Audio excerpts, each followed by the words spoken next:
Panchito de Piérola está con nosotros. Pancho, ¿cómo estás? ¿Qué Bien, tal? hermano, gracias por la invitación. Perdóname por haberme extendido en la... No, no, en la- no, yo en la- en estaba la- encantado escuchando lo que con mucha prudencia y mucho acierto además has dicho, ¿no? Una A ver, crítica. ¿cuál es tu posición sobre el tema de Santibáñez? Yo tengo una posición semejante a la tuya. Yo también considero que nadie es santo de mi devoción, ni un político tiene por qué serlo, nadie tiene por qué tener una hinchada, una devoción hacia un político, sobre todo un político de turno que no ha sido elegido por nosotros. Yo creo que Santibáñez, como muchos errores que cometen los políticos, decidió pelearse con la prensa y eso ahí termina siendo contraproducente para la propia gestión y para el propio país. Porque cuando tienes a la prensa en contra, que como tú bien hablabas, tenemos una prensa monopolizada por un sesgo político de corte progresista, ¿no? De corte caviar, entonces el problema ahí es que la prensa en su mayoría va a proyectar o va a mostrar el lado negativo de la gestión. El lado negativo de la gestión, obviamente, en la situación en la que nos encontramos es altas olas de crímenes, altas olas de secuestros, sicariato, homicidios, etcétera. Es perfectamente lamentable, pero no van a levantar jamás algo que el ministro se haya hecho. Sí ha tenido operativos importantes. Lamentablemente no se puede vencer la criminalidad de la noche a la mañana. Ahora hemos visto una serie de protagonistas el último viernes que han salido a pedir la renuncia o la censura de Santibáñez, se ha logrado. ¿Y qué piensan que va a pasar ahora? De pronto el Tren de Aragua va a decir, ah, bueno, listo, cambiaron al ministro, así que dejamos de secuestrar y dejamos de delinquir, dejamos de robar, dejamos de matar, dejamos de extorsionar. No, probablemente no va a cambiar absolutamente nada. Y eso es un serio problema, ¿no? Que es que se presumía que el responsable de todo era ese señor. Lo sacaron y ahora ¿qué tenemos?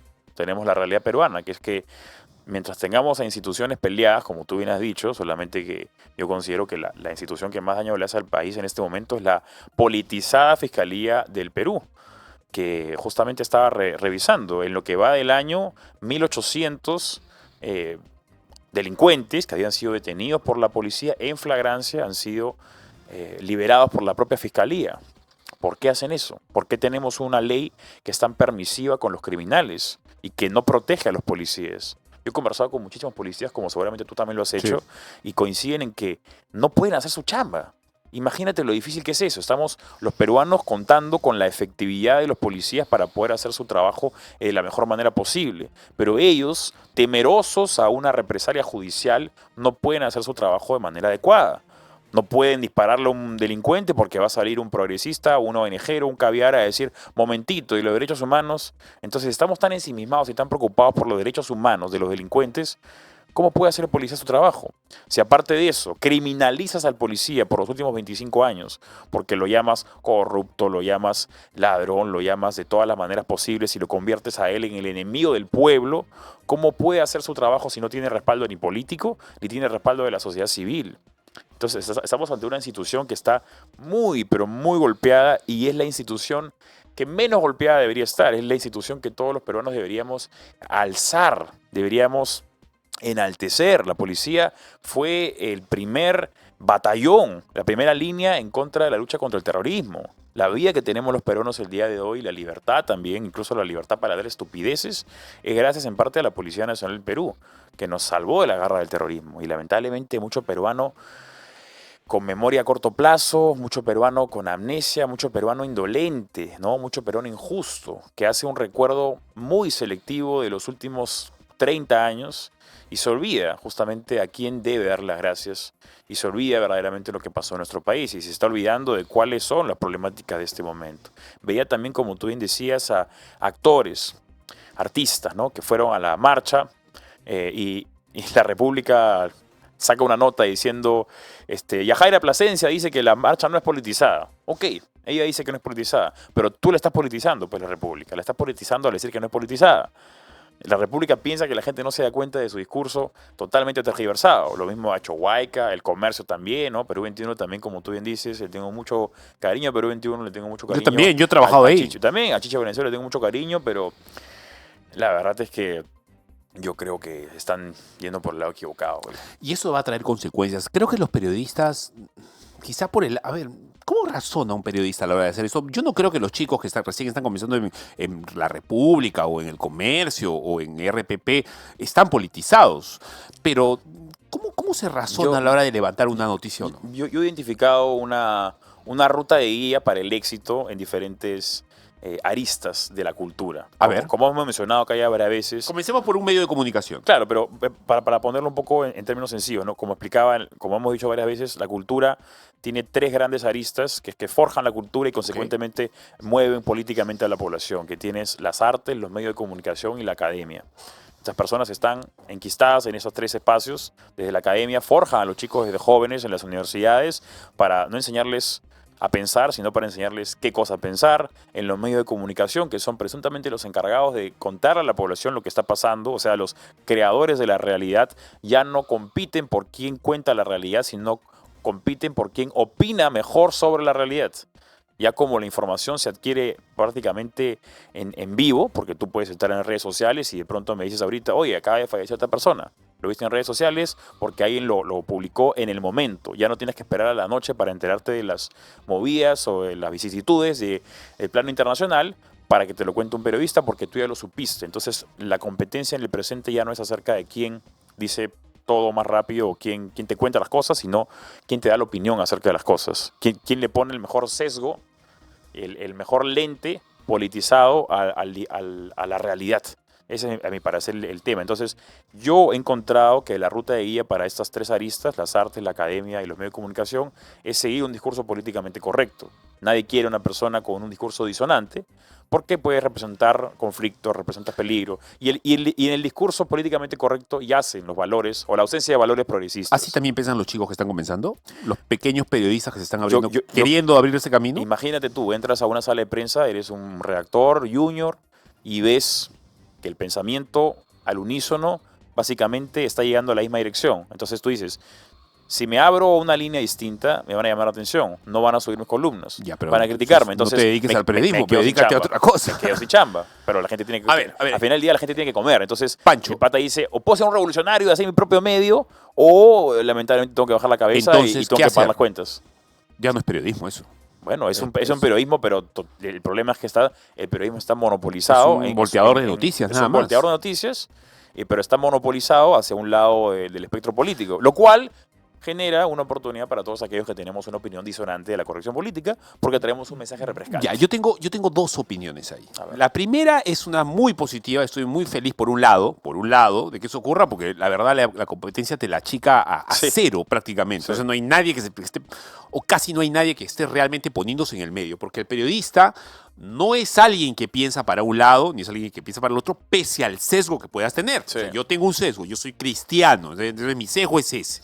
Sin embargo, trato de ponerme en el medio. Ujú. Desde mi sesgo, ponerme en el medio y tratar de entender la situación. Entonces, no sé si eso está pasando en los chicos o a eso los están acostumbrando. No veo medios de comunicación que realmente quieran informar desde ambos lados.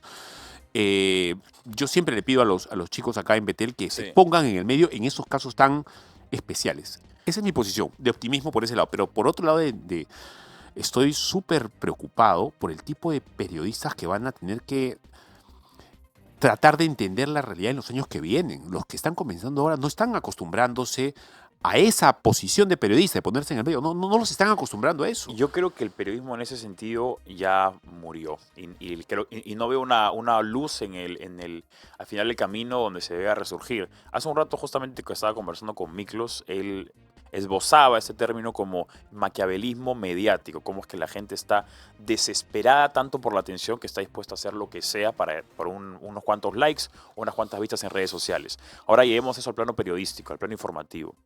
Si un titular, en el pasado había que ser respetuoso con los titulares, ¿no? El amarillismo era propio de los diarios amarillistas, para ponerlo en términos redundantes, pero el sensacionalismo no era propio de un diario que se quería hacer respetar, ¿no? Tenías que ser cauteloso. Pero el día de hoy, cuando tú compites contra todo, porque ya no compite solamente el diario A contra el diario B, compiten los diarios, compiten con las redes sociales, compiten contra los miles de millones que tienen cuentas en redes sociales, compites contra todas las plataformas digitales, compites contra el perro que ladra, contra tu vecina, contra tu novia, contra tus hijos, contra todo lo que pueda captar tu atención. Esa es tu competencia el día de hoy.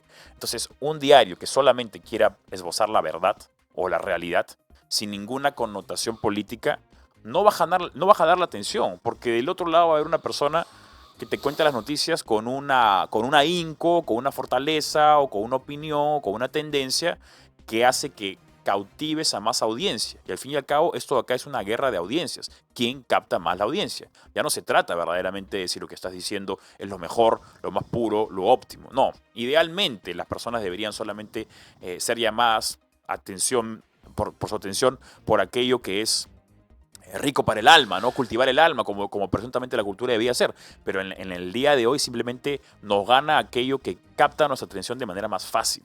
Y no necesariamente por eso es lo mejor. Ahora, y en ese razonamiento, ¿cómo crees tú la prensa en general que ha informado el tema de Santibáñez, por ejemplo? Bueno, yo creo que la prensa lo que ha hecho ha sido resaltar la concurrencia que ha atendido, le ha mostrado mucho ahínco a quienes han sido las personalidades populares, conocidas, ¿no? Hemos visto actorcitas, ¿no? Actrices, perdón. La señora que- Mónica Sánchez. Mónica ¿Con Sánchez, qué cara yo le digo, de ¿qué palo cara sale a tiene esa hablar ahí, señora? de verdad? Esa señora estuvo, y su mejor papel fue interpretar a una activista con Susana Villarán y con el Platanazo y con Jason Day y toda esa gente Y ahora sabemos que nunca había pidieron perdón. dinero de corrupción ahí Había atrás. dinero de corrupción detrás. Pero nunca han salido a pedir perdón por haber apostado por una caviar o una corrupta confesa. El día de hoy la señora sale a decir, nos gobiernan delincuentes. Eso de ahí para comenzar, es difamación. O sea, porque no hay ninguna sentencia acerca de que algunas de las personas que nos gobiernan son delincuentes. La señora creo que está faltando de respeto a la propia ley que tanto dice defender, porque con mucha holgura dice, nos gobiernan delincuentes. ¿Cuál es el delincuente que nos gobierna? Esa es tu opinión. Y dicho sea de paso, muy probablemente esa señora votó por Dina Boluarte, porque si vas a hacer campaña política por Susana Villarán, yo no te imagino votando por Keiko Fujimori en la segunda vuelta. No. Así que votaste por Pedro Castillo. Es más, ella es del grupito que decía, si me pongan una piedra versus Keiko Fujimori, yo voto por la piedra. O Exactamente. algo así, ¿no? Y acá yo veo una incongruencia que, honestamente, me gusta llamar la atención a los gerentes comerciales de las marcas importantes, porque vemos un círculo vicioso que esta gente no se está dando cuenta. Estos actorcitos, cada 5 años, hacen campaña política y siempre hacen campaña política por proyectos políticos de izquierda que generan inestabilidad política en el país. La inestabilidad política en el país subsecuentemente genera inestabilidad económica. En el año 2021, en el primer trimestre, dudo mucho que un solo peruano se haya comprado un carro. ¿Quién va a comprarse un carro de $35,000 o de $40,000 o de $70,000 si puede salir Pedro Castillo elegido? O sea, generas una incertidumbre política tan fuerte que la gente aguanta la billetera. Cuando el peruano aguanta la billetera, las empresas reducen su presupuesto de publicidad. Y cuando reduce el presupuesto de publicidad, eso genera que haya menos producciones audiovisuales, telenovelas, películas, miniseries que quieran crearse o realizarse porque tienen menos atractivo para tener publicidad, que es finalmente de lo que viven. Entonces, estos actores promueven proyectos de izquierda que generan inestabilidad política en el país y que luego generan inestabilidad económica, Claro. pero luego ellos quieren trabajar en medios de comunicación, ¿no? Y les dan trabajo, eso es lo más vergonzoso. Estas personas que son activistas de proyectos políticos de izquierda terminan siendo empleados por empresas. O sea, estás empleando a la propia persona que le causa daño a la prosperidad de tu empresa. Hay que saber identificar a estas personas con lo que son. Pancho, estoy totalmente de acuerdo contigo con eso. Y en relación a esta politización aparente en nuestras instancias públicas, llámese Ejecutivo, Congreso, Fiscalía o Poder Judicial, qué sé yo, el señor Premier de la República, el señor Gustavo Arenas, en este fin de semana ha escrito una columna bien interesante en donde denuncia un intento de vacancia. Es decir, El golpe blando, no se van ¿no? no se van a quedar tranquilos aparentemente con cortarle la cabeza a Santibáñez, sino que ahora van a ir por más, ergo cortarle la cabeza a Dina. Sí. Hay una columna, no sé si tenemos una captura de un pedazo del texto. Él, por ejemplo, ha escrito algo interesante y dice, estas agresiones, dice Adrián Sen, son intolerables y apuntan desde una facción de la prensa y un grupo específico de fiscalía dar un golpe blanco, nuevamente, usa el término. Quieren minar la institucionalidad desprestigiando a la presidente. Buscan hilar una vacancia. Bueno, ¿Es verdad esto? era algo que se veía venir, ¿no? Al menos el intento. La señora Susel Paredes lo ha dicho, ¿ah?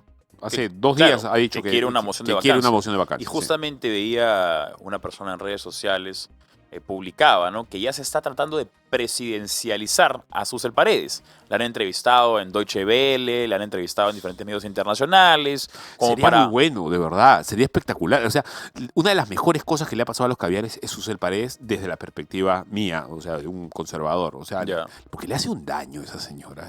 Es lo más antipática y poco carismática, como lo piensa la gente en la calle. Sí, a mí me parece una persona malcriada. No, a mí me parece espectacular que sea candidata, de verdad. ¿Te parece correcto? Sí, sí, muy bien, muy buena candidata, de verdad, porque va a perder. ¿No? Ah, ya, está Es, bien, es está bien. imposible que esa señora... A ver, en el Perú No, cualquier cosa puede pero pasar. yo me refiero que la estaban presidencializando para un eventual merinazo con su Sagasti 2.0. Ah, ok, al caballazo, ponerla de presidente del Congreso para que asuma. Exactamente, o sea que Eso es más un probable. escenario donde, imagínate, terminan vacando a Dina Boluarte antes de las elecciones de la nueva mesa directiva a finales de julio. Y obviamente los medios de comunicación, la prensa, el sector caviar va a estar en contra de que Salguana sea presidente, como le correspondería por ser presidente del Congreso. Entonces dicen, no, hacen un merinazo otra vez, no, tiene que ser una persona de consenso, es una persona que represente el sentir del pueblo. Entonces te van a sacar una miniserie de Susel Paredes en el Canal 2 y luego te van a sacar un reportaje en el Canal 4 de cómo es que ella es una víctima de la sociedad y que solamente le interesa. Nadie va a mencionar al violador que llevó como asesor en el Congreso, violador de Ni las niños hoy en tonterías día- que dijo cuando Pedro Castillo estaba en el gobierno tampoco. Exactamente. O sea, todo el mundo se va a olvidar de eso, nadie se va a atrever a meter con ella porque al fin y al cabo es una lesbiana, entonces si te metes con ella y criticas cualquier cosa que diga ella, eres objetivamente homofóbico y eres un fascista y eres todo lo negativo de la sociedad. Y ese sería tal vez la estrategia de los caviares. Tratar de Ya. ir construyendo la narrativa para que sea ella tal vez la única persona que la prensa o que el pueblo puede aguantar, pero no es el pueblo, pues es estos 4 o 5 medios de comunicación que están, digamos, aliados también con otros activistas, con otros youtubers que estarían construyendo a ella como la mejor opción. A ver, Pancho, ¿qué significa buscar una vacancia ahorita? Si ellos están buscando una vacancia, esto se va a tener que definir en julio. Me imagino. Si busca una vacancia, claro, tendría Necesitan que... 86 votos, que no sé si los tienen ahorita, eso es un tema de negociación. Ya ponle un mes de negociación, estamos hablando fines de abril, inicios de mayo. Claro. Estarías consiguiendo una vacancia cuando en junio, digamos. Lo cual significa que asume el presidente del Congreso actual, que sería Salguana, pero ellos, por lo que me estás diciendo, buscarían que el próximo presidente sea ella Sí. a partir de julio. Entonces, si ella asume en julio, tendría que convocar elecciones, ¿cuándo? En diciembre. Claro. Pero las elecciones son en abril. Exacto. ¿Cuál es la razón de hacerlo tan corto? La razón es la victoria de haber sido el grupo político que derrocó al nefasto Congreso Ya. y a la nefasta Dina Boluarte. Déjame ser más malo. Entonces te llevas ahí el gran activo, el gran plus de ser el que derrocó a la corrupción. ¿Y no será que quieren dirigir ellos de alguna manera el proceso electoral? También, pues, me imagino, ¿no? O sea, ahorita no lo van a decir. No. Podrán tener, pues, podrán decir que la JN es independiente y todo lo demás, pero la presión del Ejecutivo sobre esto es grande, siempre. Sí, definitivamente, ¿no? Yo por eso invito a la población en que recapaciten la cantidad de tiempo que falta. Estamos a 15 días de que Dina Boluarte convoca las elecciones el 12 de abril del 2026. O sea, estamos a 15 días de que en un año ya hay elecciones, ya tenemos una fecha. Adelantarla, no se puede adelantar al día siguiente, porque es una elección, ya de por sí las elecciones generales son bastante complejas por los recursos que demandan, por la educación que demandan a todas las personas que tienen que ponerse a trabajar en favor de las elecciones. Pero esta vez vamos a tener 50 partidos políticos y tendremos 2 padrones electorales y una complejidad electoral que no habíamos tenido desde hace por lo menos 30 años o 35 años, que es la bicameralidad. La complejidad de la bicameralidad va a ser un atenuante a la hora de votar. La gente va a demorarse más en votar y va a haber mucho trabajo. No, y va a haber gente que va a votar Estupidez, XXXX, punto.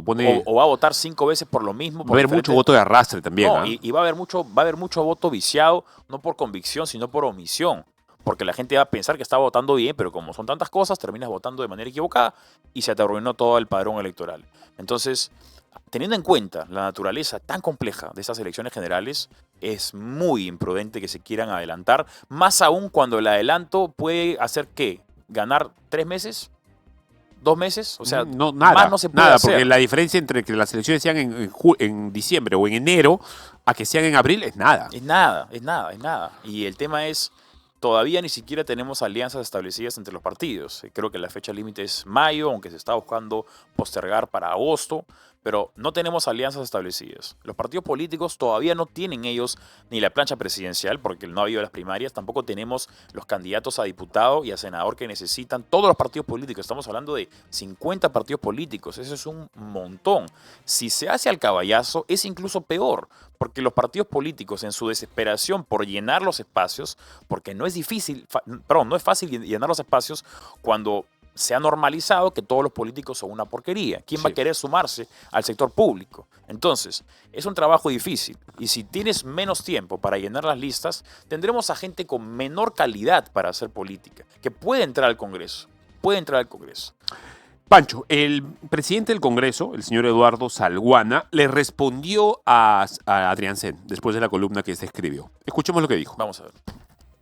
No me parece que contribuya al nivel de estabilidad y de gobernanza que necesita el país para seguir promoviendo inversiones y desarrollo económico, el generar niveles de enfrentamientos adicionales.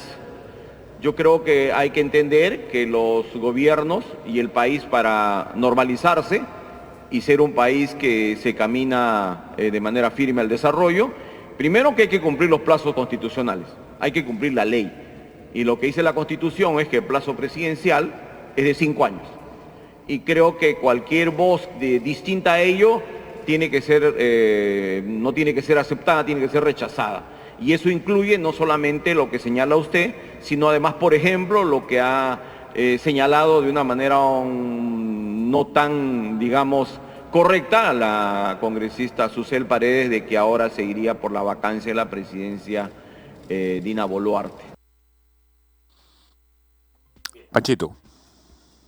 Un poco lo que mencionábamos, ¿no? O sea, que la señora Paredes está buscando la vacancia, pero yo no creo que tenga los votos, aunque, a ver, hay que pensar acá de manera objetiva, viendo el interés de los congresistas. No hablo de un interés maquiavélico, sino hablo de un interés de supervivencia laboral, pues, ¿no? Porque al fin y al cabo también tienen derecho a estar buscando la reelección, más aún que ahora que está nuevamente permitida.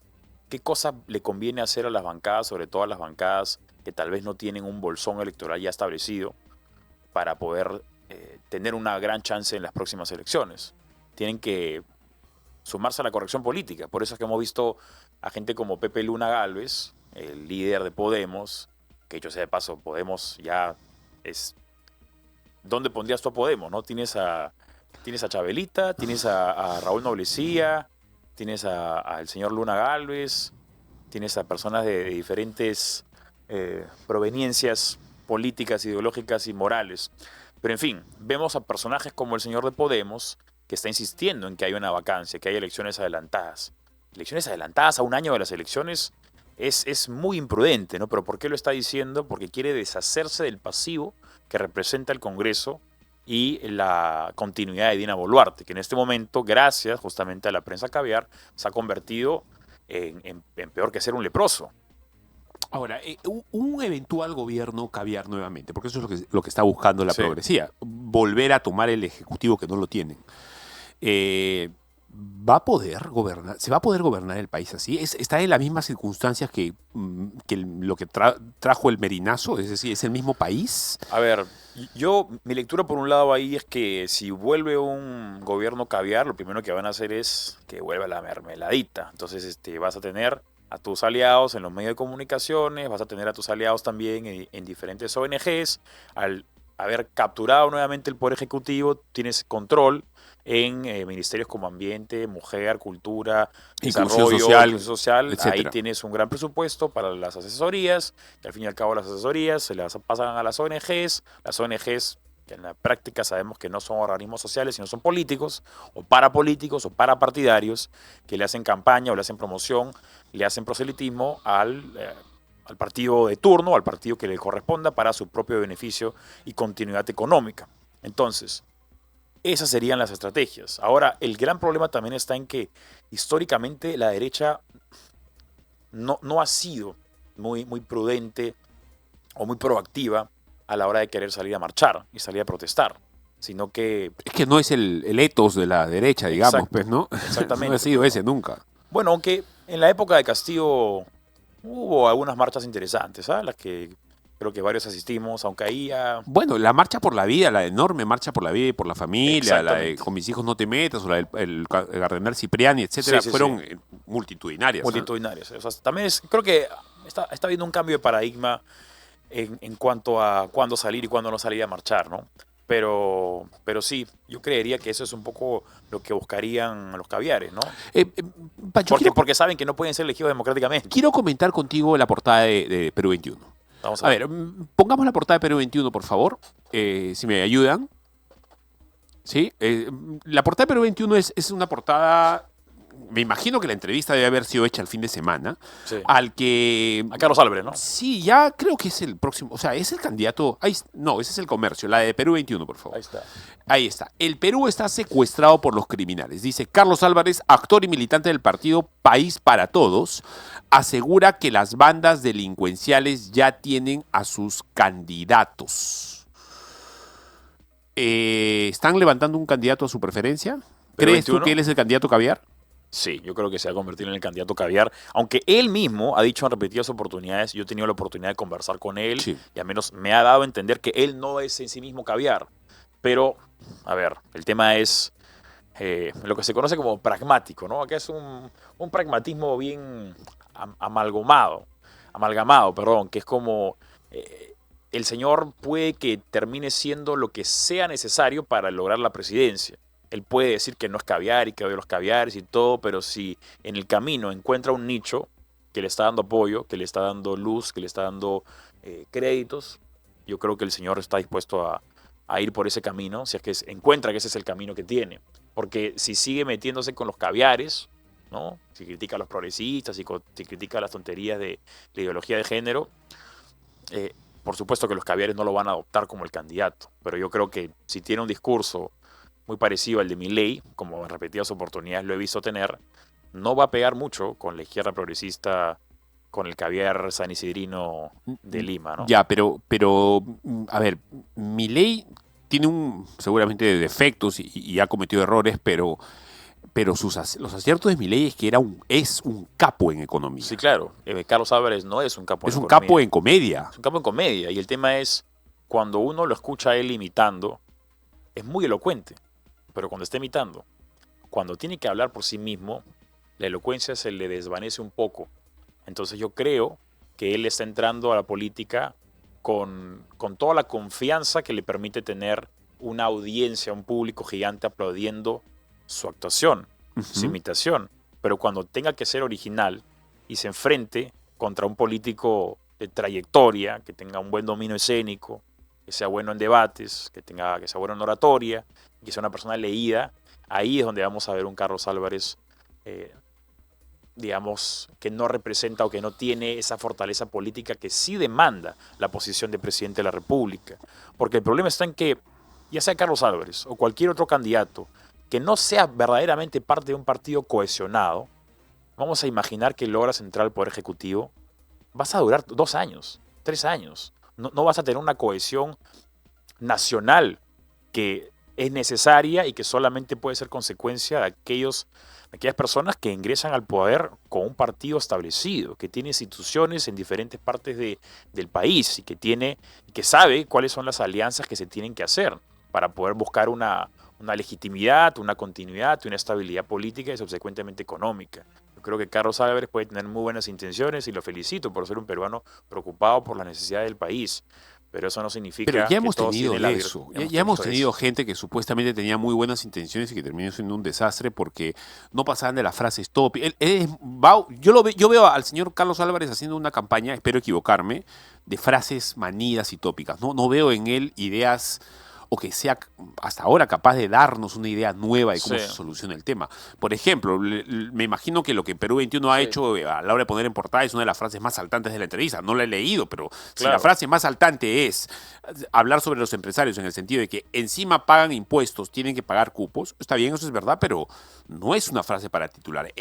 Ahí debería ir una frase en donde el señor está exponiendo una posición diferente, clara, porque si es más de lo mismo, viniendo de alguien que ha hecho comedia, no sé si es Sí, pues. el que necesitamos. Sí, más aún, yo creo que él tiene como referencia a Volodymyr Zelensky en Ucrania. Antes de ser presidente era un comediante, incluso con algunas actuaciones Bueno, bastante Zelensky más... no es un ejemplo a seguir. Por creo, eso, por ¿no? eso. El tema es ese. Él tiene a Zelensky como ejemplo a seguir, pero creo que Zelensky también está bastante desgastado en los últimos años y es un perfecto ejemplo de cómo es que la improvisación Sí. política... A Zelensky no lo quieren ni en Ucrania, lo aguantan por el tema de la guerra. Claro, pero si sigue, si continúa, o si en todo caso se quiere agarrar de los hechos o de los hitos de Zelensky como presidente de Ucrania, le puede jugar en contra significativamente, ¿no?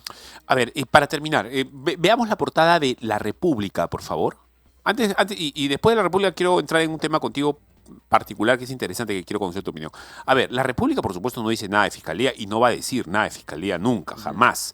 La PNP está al servicio al servicio político de Fuerza Popular y es una afirmación, ¿ok? Me imagino que es, no sé, una editorial o seguramente una investigación de alguna manera, pero ¿qué te parece las portadas de La República últimamente y sobre todo en particular esta? Bueno, esa de ahí demuestra el fujicentrismo del que no puede alejarse la República. Están traumados, ¿no? Están traumados. Incluso cuando ya no está, tienen que convocar al señor para seguir insistiendo, para poder continuar validando su discurso. Decir, afirmar que la policía está al servicio político de Fuerza Popular, cuando hay mucho más evidencias que demuestran que la fiscalía está al servicio de un sector político, verdaderamente demuestra el declive moral que tiene la República, ¿no? Bueno, no declive moral porque ya en el 97 todos se acordarán de la gran portada de la República que decía el túnel sí existe, ¿no? Que puso en peligro la vida de cientos de peruanos que estaban secuestrados en la Embajada de Japón. Ya desde ese momento creo que se podía conocer cuáles eran digamos, la estabilidad moral o el declive moral de un diario como La República. Bien, Pachito, muchas gracias. No, Ha sido gracias muy amable. por la invitación. Bueno, la verdad, cada cierto tiempo deberíamos sentarnos a conversar. Sí, siempre es interesante. No, bueno, tenemos Sí, el me dicen podcast que sobre la nos mesa. está yendo bien en las redes. Ah, sí. Lamentablemente no tenemos tiempo para hacer un podcast consuetudinariamente, digamos, Sí. acostumbradamente, pero cada vez que se puede hay que juntarnos. De acuerdo contigo. Yo me quiero comprometer a algo. A ver. Peinados los dos. Peinados los dos. Tu madre, Por favor. A ver. Yo también tengo un problema con eso. Acá Yo tengo un problema que se me está cayendo, entonces tengo que encontrar la manera para... ese es el gorro, se Claro. te está El descosiendo. gorro. Te está descosiendo el gorro.